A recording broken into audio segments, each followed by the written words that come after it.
அனைத்து பக்திமான்களுக்கும் நமஸ்காரம். இன்னைக்கு நாம யாவருக்கும் உரைப்பும் பதிவில் அற்புதமான மிகவும் சக்தி வாய்ந்த நோன்பை பற்றி தான் தெரிஞ்சுக்க போகிறோம். கேதார கௌரி நோன்பு.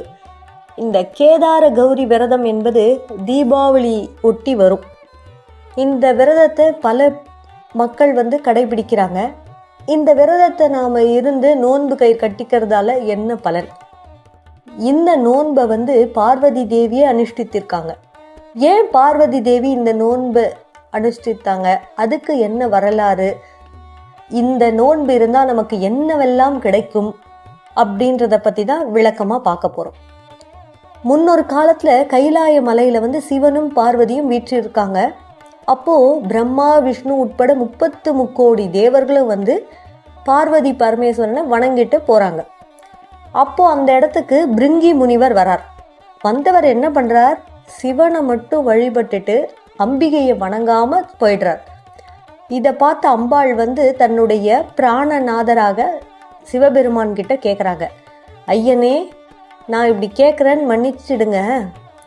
ஏன் இந்த பிருங்கி முனிவர் உங்களை மட்டும் வணங்கிட்டு என்னை வணங்காமல் போகிறார்? இந்த மாதிரி விபரீத செயல் அவர் செய்யலாமா?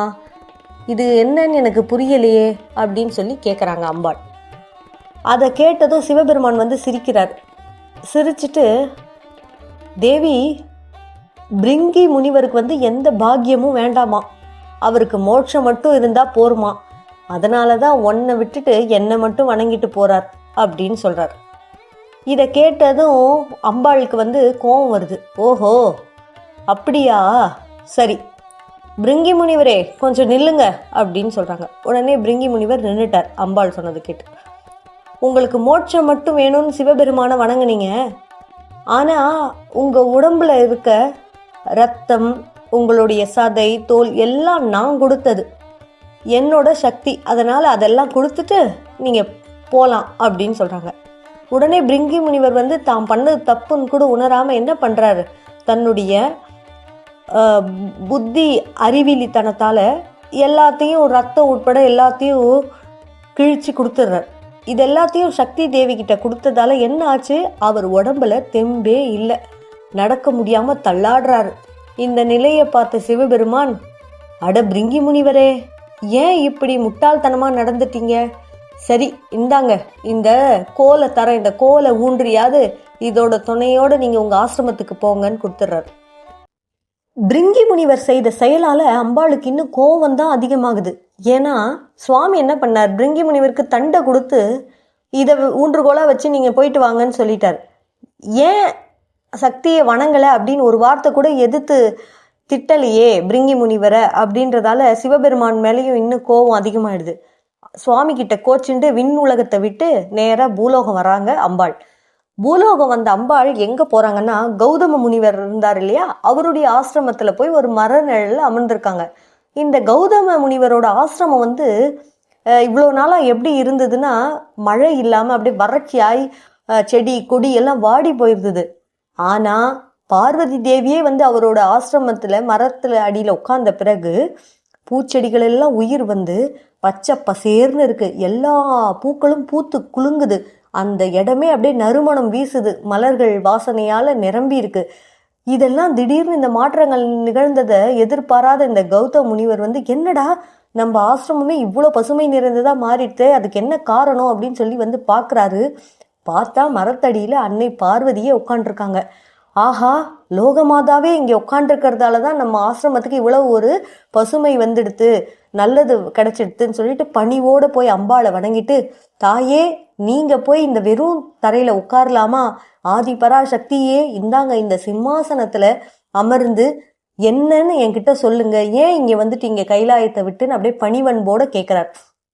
அந்த நேரத்தில் அம்பிகைக்கு ரொம்ப மகிழ்ச்சி ஆயிடுது. இந்த கோவம்லாம் மாறி, முனிவரே, நான் சிவபெருமானை விட்டு பிரிஞ்சு வந்துட்டேன், இந்த மாதிரி நடந்தது கைலாயத்தில், அதனால நான் திருப்பி சிவபெருமான் கூட இணையணும்னா அதுக்கு என்ன பண்ணலாம், என்ன பூஜை பண்ணலாம் அப்படின்னு சொல்லி கேட்குறாங்க.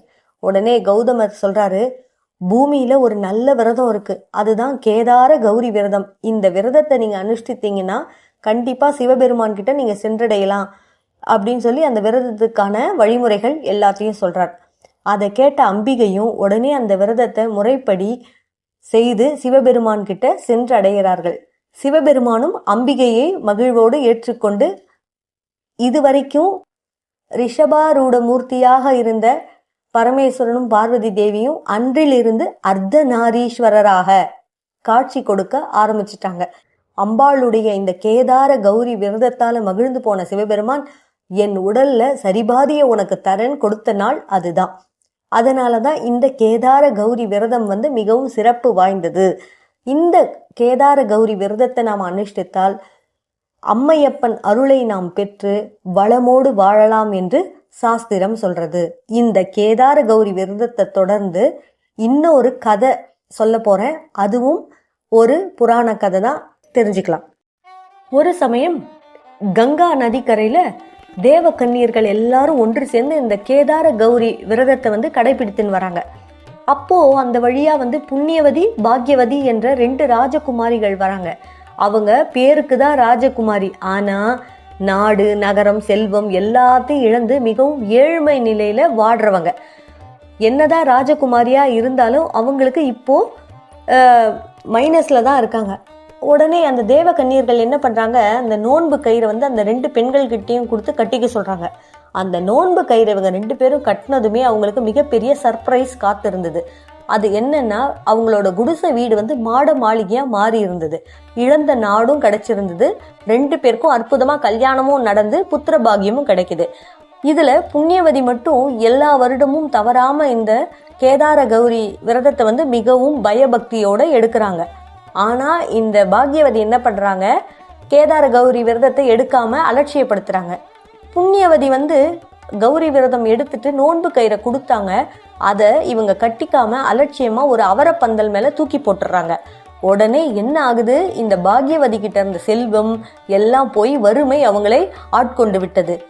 அந்த தூக்கி போட்ட அவரப்பந்தல் மட்டும் நல்லா காய்ச்சி குலுங்கிக்கிட்டே இருக்கு, அவரைக்காயா. அதை மட்டுமே இவங்க சாப்பிட்டு காலம் தள்ளின்னு வராங்க.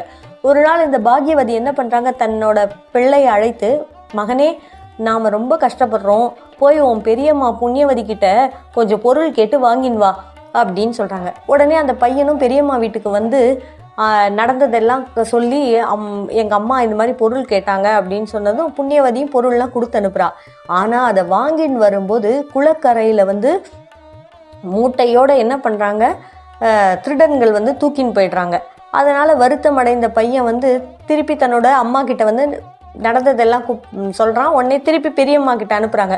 திருப்பி புண்ணியவதி கிட்ட இந்த மாதிரி நடந்துடுச்சுமா அப்படின்னு சொல்லி அவன் கேட்கறான். இப்போ என்ன பண்றா அவ, உன் அம்மா இந்த கேதார கௌரி விரதத்தை செய்யறாளா இல்லையா அப்படின்னு கேட்கறாங்க. எங்க அம்மா பண்றது இல்லைன்னு இந்த பையன் சொல்றான். உடனே என்ன பண்றா, சரி அதனாலதான் உங்க அம்மாவுக்கு இவ்வளவு கஷ்டமோ, உடனே இந்த நோன்பு கயிறை கொடுத்து கையில கட்டிக்க சொல்லு, கேதார கௌரி விரத பூஜையை பண்ண சொல்லு, இனிமே உங்க வாழ்க்கை நல்லாயிடும்னு சொல்லிடுறா.